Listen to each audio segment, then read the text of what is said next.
The first thing I want to talk about is the hammer-on pull-off that you do with the double stop that's at the center of this groove. What you're doing is you've got a steady thumb going on the bottom all the way through the tune, and then you've got either a groove part that sort of double stops on top, or you've got a single note fill. So let's just look at the double stops. What's happening is you've got, if you picture a D7 chord, and then you slide it up 2 frets, you get an E7 chord. Now if you lose the top note, you just have those notes, just 2nd, 4th, and 3rd frets, right in the middle there. Then make a bar with your index finger so that you can hammer on and off from the 2nd to the 4th fret and back on the 3rd string. So the notes you've got this. If you just look at the G string, it's just hammer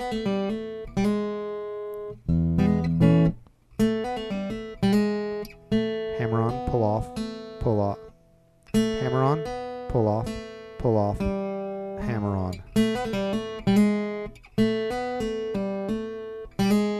So you put that in context. You've got all 3 of these notes. You're playing them with your fingers, your index, middle, and ring finger. And you're grabbing the 2nd fret, 4th fret, 3rd fret, but then actually this is coming off, so it's 2nd, and 3rd.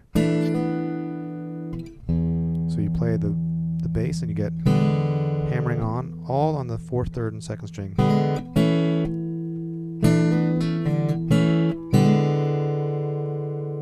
That's what's happening on top. You've got the hammer on to the 1st fret, the bar, the 2nd fret, and then the hammer-on pull-off combination while your ring finger's here, and the whole chord comes off, bar again, and then all 3 open strings with a hammer-on to the 1st fret. Meanwhile, your thumb is going, so you got to coordinate which finger strokes are happening at the same time as the bass and which ones are happening afterwards. So afterwards, together, afterwards. So, and then you have to do the same kind of coordination when you get to the single note licks.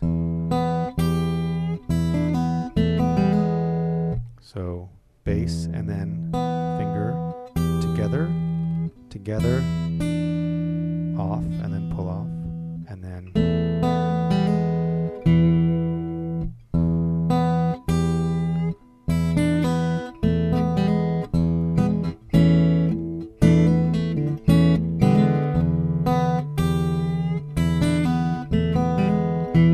and it's not a bad idea to practice them that way, just to kind of take just those 2 measures and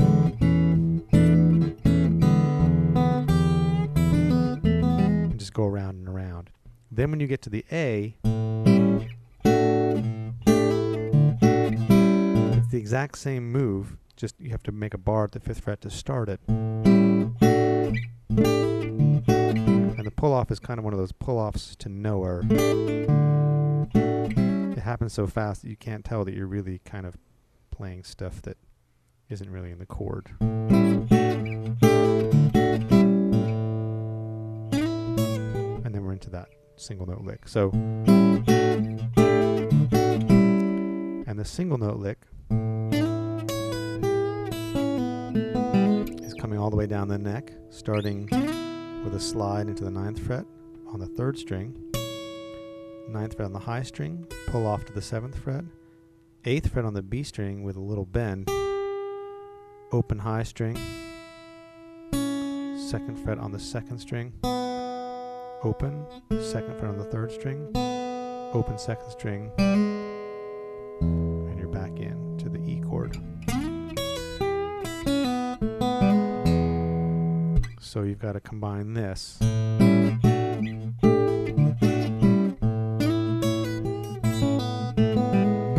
And it's the same issue where what's with the thumb and what's happening after the thumb stroke. So thumb, after, with, pull off, after, with, hit it, and pull off after, with, and you're back. Now the turnaround, it's an F sharp chord, the 2 chord, going to an A chord, going to a B7. And the only thing that's tricky here is that the A chord is anticipated. So you hit the A chord with your fingers before you hit an A in the bass, like this.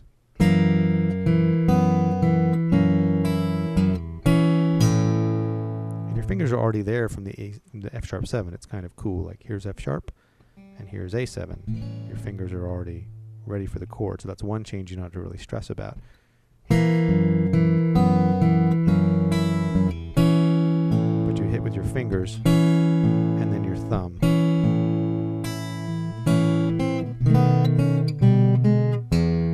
And then you're into the single note lick at the end, which goes like this. It's the... And it's just like a sort of funky, straightened out and sped up version of a Muddy Waters turnaround.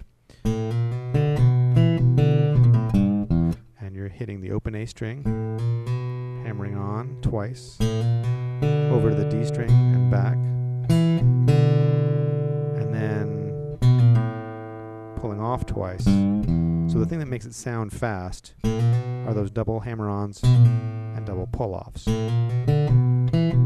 And to get that second fret on the 4th string, you can just flatten out or sort of semi-bar your finger.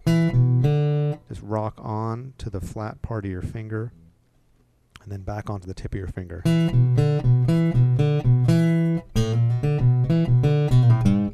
when it comes to those single note licks, when your thumb isn't busy holding down the bass, it can also speed things up to use a combination of thumb and finger. So it's thumb, index, thumb, index, thumb, index, thumb, thumb with a little bend.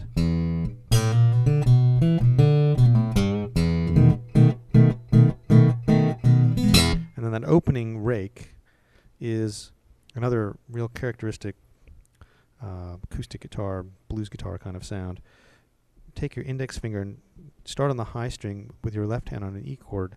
Get your finger all flattened out and pull back. You're pulling back like this, but when you get to the low string, your thumb is already there underneath the string. Instead of picking it the normal way, as you come back with your finger, your hand rocks back, your knuckles turn towards your face, and your thumb is braced, so your knuckle is pressing on the face of the guitar and your thumb is pointing face out from the guitar. And when you let go, the string snaps against the frets, and that's how you get that sound.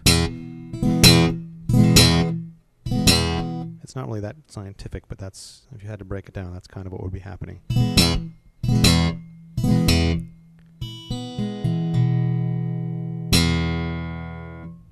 So try all of those moves slowly and check out what they look like in the tab, and then try to make little loops out of just a couple bars at a time, and then see how you do stitching them together, and then you can slowly speed the thing up.